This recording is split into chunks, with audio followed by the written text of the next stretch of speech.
Hey guys, today I'm going to walk you through a chapter book cover I made for my portfolio based on the series Twilight. I'm a big Twilight fan and I'm currently rereading it, so I was feeling very passionate about this idea.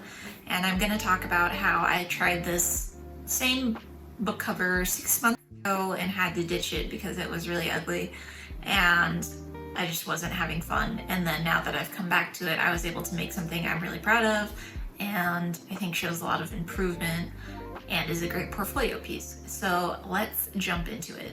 The only technical things I was thinking about before I started drawing are the typical sizes and like safe area margins for a chapter book. So as you can see, I have a really light overlay of a template I found online.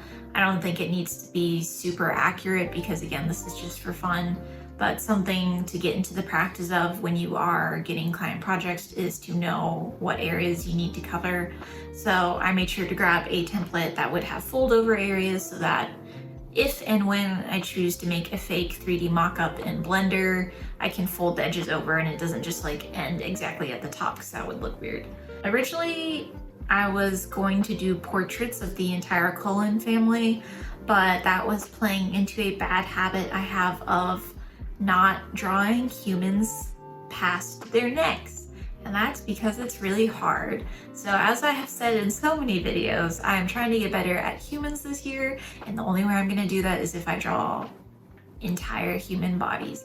So I did end up doing them in a kneeling position or like a sitting position, but I still think it counts as doing more than I normally would. So I think one of the most iconic scenes in the book is the meadow scene, and I'm not even gonna give you a spoiler warning past this point because if you haven't read the books yet, like, come on, they're really old. So in the meadow scene, Bella is seeing Edward in the sun for the first time, and she has just recently figured out that he's a vampire and that he wants to eat her, but he's trying not to. And also they're kind of like romantic now. They're not just people talking. So if you don't know, in the Twilight universe, vampires are very sparkly when sunlight hits them like diamonds. So I thought that would be really fun to try and do in my style. I was struggling with the fact that I feel like a lot of people would choose the meadow scene to do because a lot of the other scenes in the book are, at least the most exciting scenes, are kind of violent or just not something I think would be the best fit for the vibe of the books. Some other scenes I was thinking of are when Edward is watching her sleep, like maybe him in the window or maybe him saving her from getting crushed by a truck. If you haven't read the books, this book sounds super action-packed. But yeah, I just didn't think that was a good fit for the cover. My biggest intention with this book was to do really good body language with the humans and make sure that they looked kind of alive and interesting and not static. So originally when I drew them, I drew Bella's face like way too young, like she kind of looks like she's 12, and Edward looks a lot older, so that's not good. To fix that, I kind of looked at some online reference of how kids age, and typically their jaws will get bigger so that the midline of their eyes will go from like below halfway to more middle, and then they're smaller. They have smaller eyes because the rest of their face has grown. So that was a huge improvement, and I actually kind of like her face at this point a little bit, maybe more than how it ended up. And then as far as the body language, the whole point of the scene is kind of like there's a tension because she knows that he's dangerous, like he could kill her, and that he technically kind of wants to, but he also wants to be her boyfriend. So I did need to kind of incorporate more of an imposing pose for Edward, and her looking like she's trying to contain herself because she thinks he's super hot and like wants to touch him, but also is worried. So that was an interesting thing to kind of get across because this is a young adult book and I did not want it to look like smut. So I did contemplate having his shirt off so he could have even more sparkles, but then I figured that was too smut-like, so I took that off. And then I had to play a lot with his torso positioning because it was taking such a big focus on the screen when he was kind of tilted more towards us. So I kind of shifted that, and then I had to figure out a color palette for their shirts, which was more of just trying to figure out what would work with the environment because I didn't have any really strong opinions on what colors they should be wearing other than like no neon colors.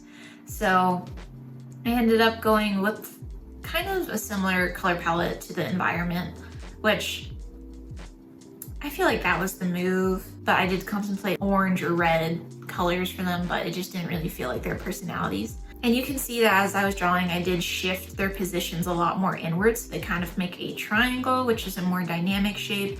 And something I've learned in the past couple months from just watching masters draw humans in schoolism courses is that humans have a tendency to draw what they're seeing in more static poses, and I definitely have that habit.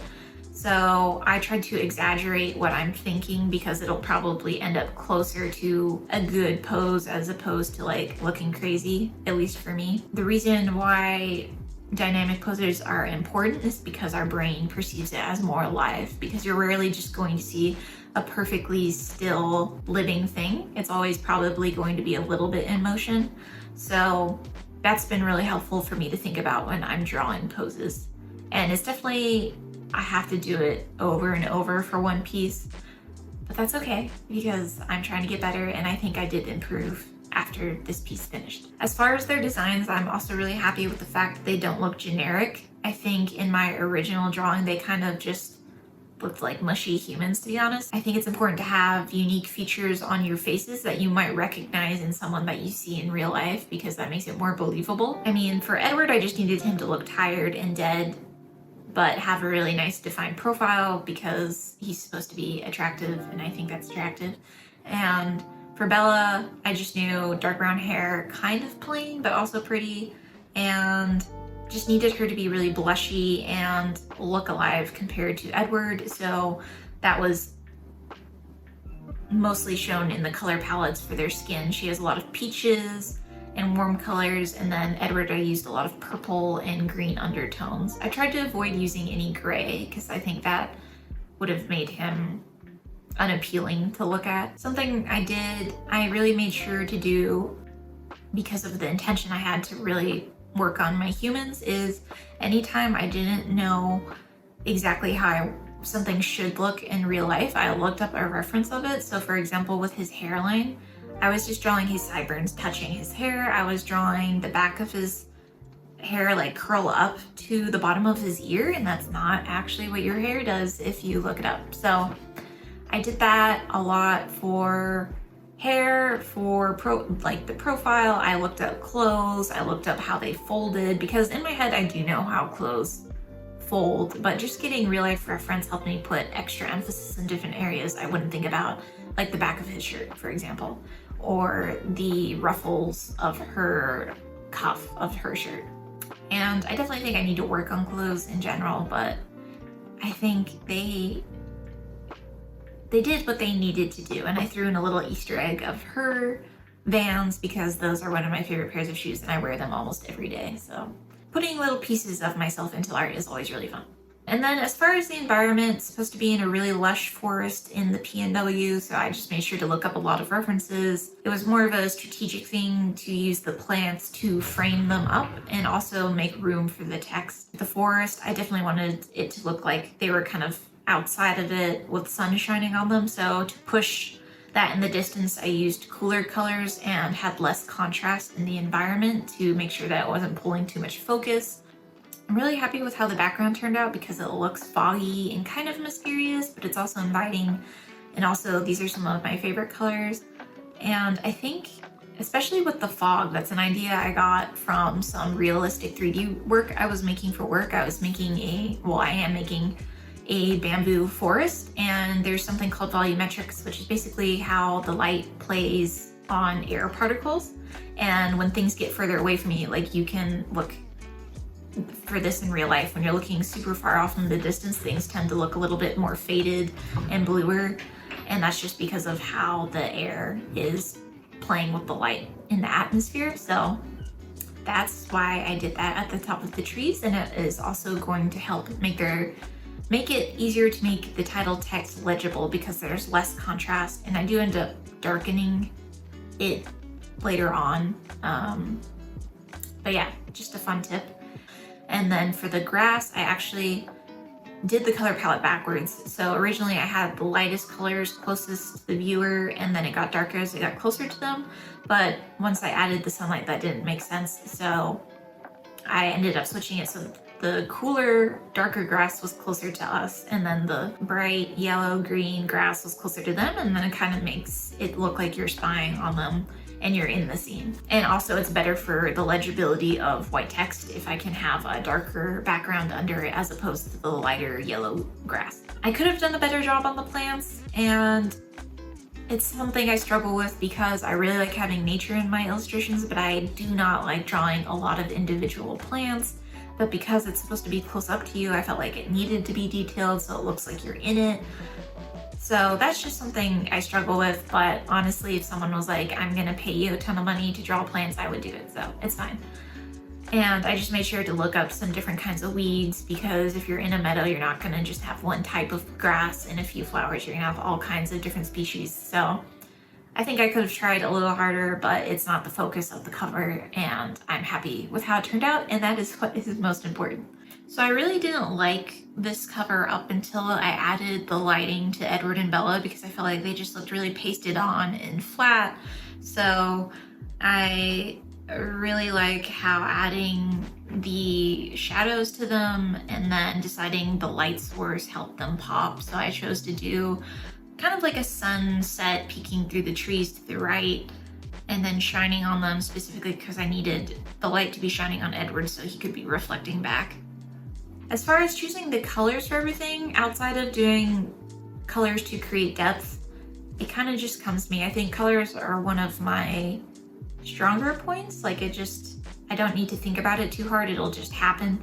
I just make sure that my values are really good, so that just means that there's contrast where you need there to be contrast, and making sure things are legible that are details, so like their eyes. And you can check all of that by putting a black or white layer on top of everything in Procreate and changing the layer mode to saturation, and that will take all of the color out so you can look at the values and make sure nothing is blending into each other that you're not meaning it to blend in. And then as far as the type, I do not like doing typography. I'm not a calligraphy person. My handwriting in real life is not nice or cute, or you think it would be better because I can draw, but it sucks. So the only reason I'm adding it on this is because my mentor told me it's important to have the title and at least the author's name on your covers, so when art directors look at it, they know it's a chapter book cover. So I did try doing this original title from my head, and it's not good. It's not horrible, but it's not clean enough to be a title. And so basically I spent a few hours trying different fonts and then eventually picking what I like from each font to try and make a custom one. I don't have a ton of advice on titles other than make sure it's legible, and hopefully if you get hired, you will be working with a designer on your project that will do all of the graphic design and font work for you. So it'll be fine, I think, if you're not great at type. Oh, for his skin, it's important that it kind of looks like diamonds, and diamonds refract with different colors. It's not just white sparkling off of it. So, I mean, it's kind of small on the screen, but I do like how I got kind of like that metallic jewel effect to it. And I think it's more interesting. So if anyone hasn't watched or if anyone doesn't know what Twilight is about, they'd probably be like, why is this guy glowing in a field? What is going on? So I think it's kind of a nice hook. So I think this is a good point to talk about the fact that I haven't been drawing as much in the past 6 months, yet I was able to create a better piece than when I was drawing consistently 6 months ago. And I'm gonna put my previous attempt on the screen, and to be fair, this is like maybe 2 hours of thinking and planning, so obviously it's not gonna be good as this end piece, but I do want to point out that I had started on Edward and Bella in a similar kind of composition, but they look so static, they look really generic, they don't look human in the sense that things are really off, especially with Edward's profile and body position, and the colors are really dull. It just wasn't there when I was trying to do this.